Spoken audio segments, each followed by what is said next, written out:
c'est historique. Et comme chaque matin, il parcourt l'histoire. C'est Fabrice Dalméda.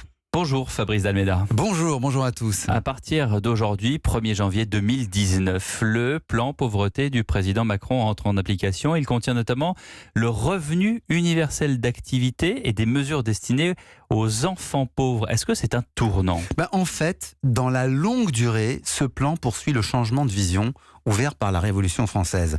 On était sous le gouvernement de la Convention. La gauche avait donné le droit de vote aux plus pauvres et désormais, elle voulait leur garantir des conditions de vie dignes. Jusqu'alors, la royauté avait une politique de soutien à la charité ou d'enfermement des pauvres dans de grands hôpitaux afin de les mettre au travail.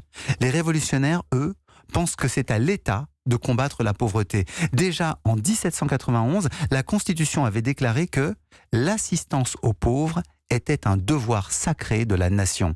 C'est pourquoi ils vont prendre des mesures de secours. Des mesures et notamment un décret bien précis. Oui, celui du 22 Floréal an 2, un décret donc adopté le 11 mai 1794 dans notre calendrier. Merci de préciser. Voilà, il établit un secours pour tous les pauvres des campagnes. Il est organisé par département avec l'établissement de listes des personnes dans le besoin. Un montant était fixé pour chacune d'elles selon leur âge et leur situation personnelle. Mère, veuve, orphelin.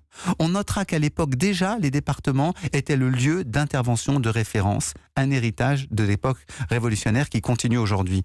Pendant la Révolution, on laissait aussi la possibilité à la générosité individuelle de s'exprimer et on avait même prévu de publier des listes de philanthropes. Est-ce qu'aujourd'hui, on peut dire que ça a marché ? En fait, cette politique d'abord ne concernait que les campagnes. Elle oubliait la grande masse des pauvres des villes.